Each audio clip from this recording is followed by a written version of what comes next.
jaa ngeen jëf ami donc téléspectateurs des Sports Live 221 ami également donc qui nous suivent souvent donc à cette pareille heure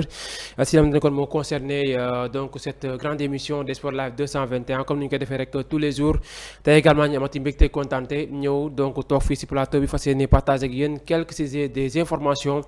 concernant en tout cas les différents joueurs sénégalais moo xam ñuy évoluer fii si championnat yi war sax ñuy évoluer donc en Europe mais cette fois-ci également on va parler de la Champions League européenne tey jii donc mardi dinañ am si ay rencontres yu am solo yoo xamante ne dinañ ko xaaree mais aussi surtout parler de notre championnat de notre football local sénégalais mu di le championnat donc joué nañ la fois passée ou bien le week-end dernier la 4e journée donc du championnat xam ngeen ni donc en Ligue 1 sénégalaise c'est Gorée qui domine le classement et en Ligue 2 sénégalaise c'est le NGB ñaari tali donc mu nekk ñaari club yoo xamante ne actuellement ñoom ñooy marché carrément donc ci championnat bu football bu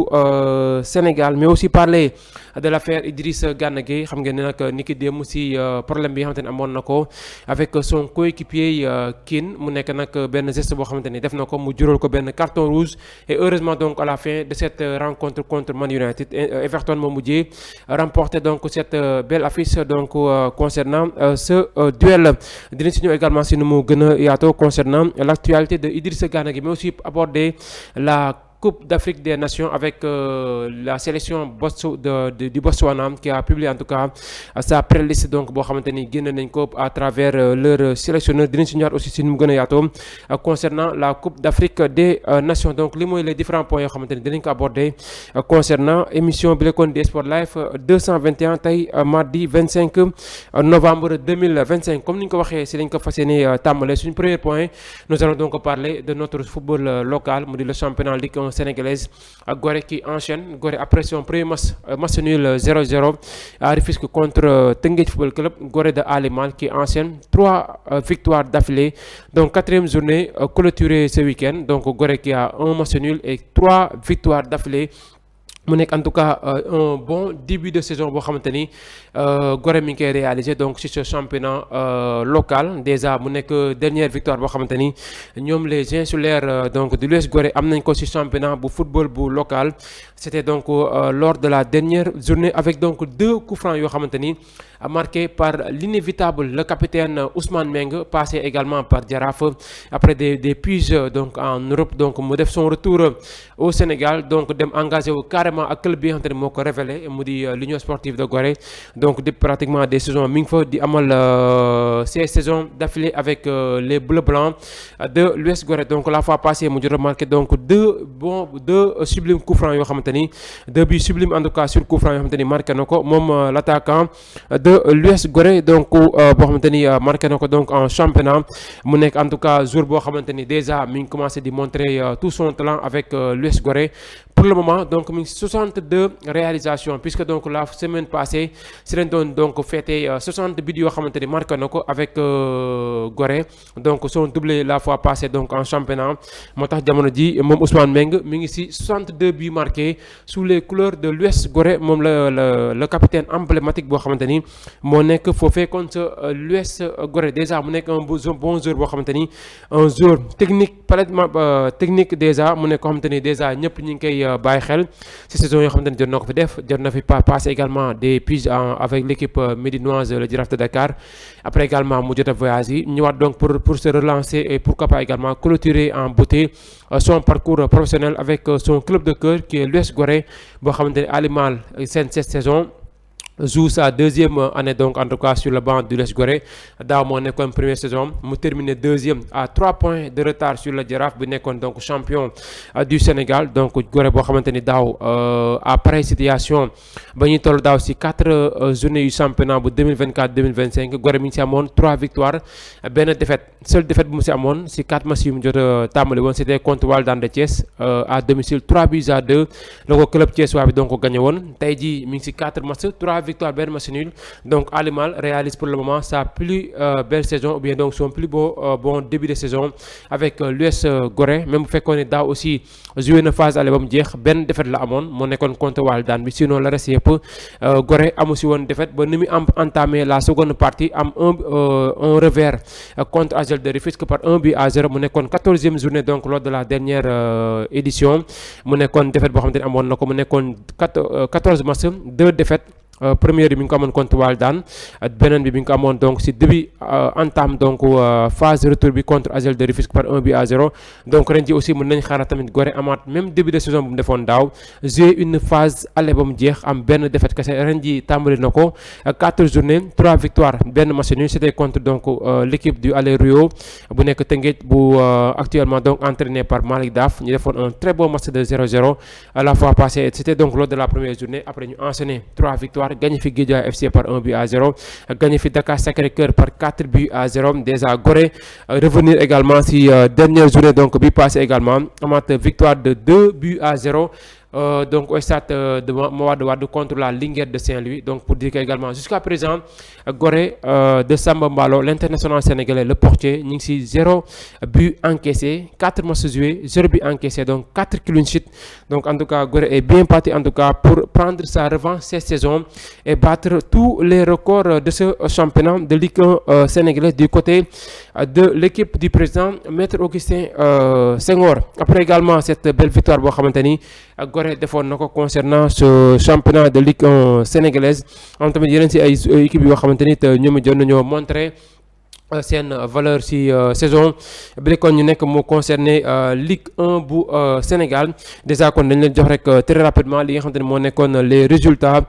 donc de la 4e journée donc de ce championnat de Ligue 1 sénégalaise déjà par rapport donc à ces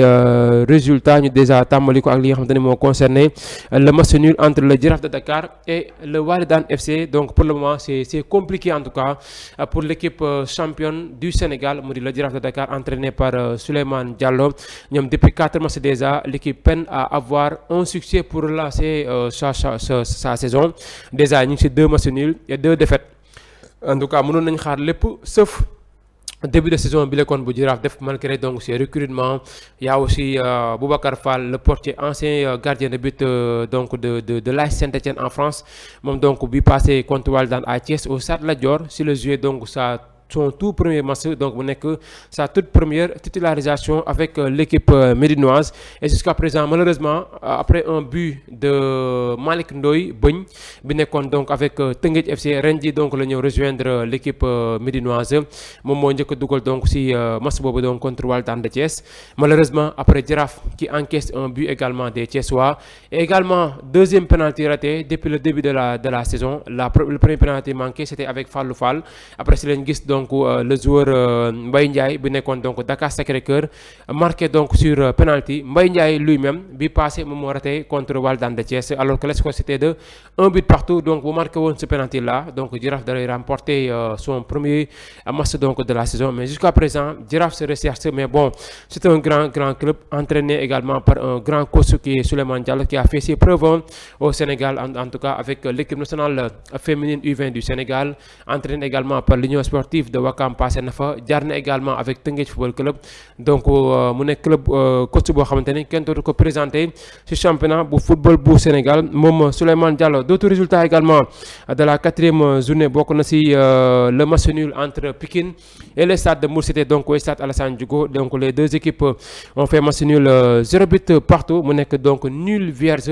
boo xamante ni ñaari club yi defoon nañ ko alors que le Stade de Mbour avait besoin de la victoire pour également faire partie du top 2 de ce championnat parce que 7 points la amoon bu gagné woon Pikine day am 10 points. Pikine également qui avait 4 points pouvait également se retrouver au top 4 du club des meilleurs clubs donc de ce championnat de Ligue 1 en tout cas si les 4 premières journées. Mais malheureusement l'équipe de Massamba Cissé a encore fait un match nul à domicile mu nekk deuxième match nul au Stade Alassane Djigo. Sinon les deux autres matchs yoo xamante ne Pikine joué na ko mu nekk benn victoire ak benn défaite bi c'était lors de la deuxième journée contre AGEL de Rufisque entraîné par Taban Dieng. L'autre victoire c'était donc face au club thiessois mu di Walidane de Thiès mu nekk victoire boo xamante ni équipe bu Massamba Cissé amoon na ko donc si championnat bu Ligue 1 bu Sénégal par rapport ak les autres résultats et match également bu ñëpp doon xaar si 4e journée bi opposé entre ASEL de Rufisque et Casa Sport, les deux meilleurs clubs également ba ñuy joué si 4e journée bi avant ñu koy jouer parce que ñoom ñaar ñoo nekkoon si top 2 bi malheureusement seen match nul moo tax Gorée mujjee donc remporter son match donc surclassé leen prendre la première place par rapport donc aux autres résultats. Génération Foot qui bat SM donc Guédiawaye FC par 2-0, donc rien ne va également du côté de l'équipe de la banlieue. Guédiawaye encore une fois donc 4e match yoo xam te ne joué na ko 3 revers 1 match nul également début difficile pour l'équipe entraînée par coach Aline Mbaye, donc ñu leen di ñaanal ñoom it ñu am benn relève très rapidement pour mën a remonter cette pente. Walidane Jaraaf 1 but partout, Pikine Stade de Mbour 0-0, Sonacos Teungueth également 0-0, Ouakam ASC Cambérène 1 but partout. En tout cas mu nekk premier point également du côté de l'équipe promue. Gorée également qui bat Linguère 2-0. Victoire également signée par Dakar Sacré-Cœur. C'est HLM de Dakar qui enregistre sa toute première défaite depuis le début de la saison. Et par rapport également au classement concernant les équipes de Ligue 1, Gorée qui est leader avec 10 points au compteur, suivi du Casa Sport 8 points, ASEL 8 points également, Stade de Mbour 8 points, Teungueth 8 points. Et 6e, on retrouve Dakar Sacré-Cœur 7 points, Sonacos 5 points, Ouakam 5 points, Pikine 5 points, 10e Génération Foot 4 points, HLM de Dakar 3 points, 11e, donc 12e Cambérène avec donc 2 points, non 3 points, Walidane de Thiès 2 points, Linguère de Saint-Louis 2 points, et dans la zone rouge, Jaraaf de Dakar 15e avec 2 points, et Guédiawaye qui ferme la marche avec un petit point. Et par rapport également aux équipes de la Ligue 2 sénégalaise, Omar, mën nañu donc cette forme en tout cas éclatante, étincelante du côté de NGB Niary Tally, 4 matchs 4 victoires. En tout cas c'est bien parti pour l'équipe des Galactiques,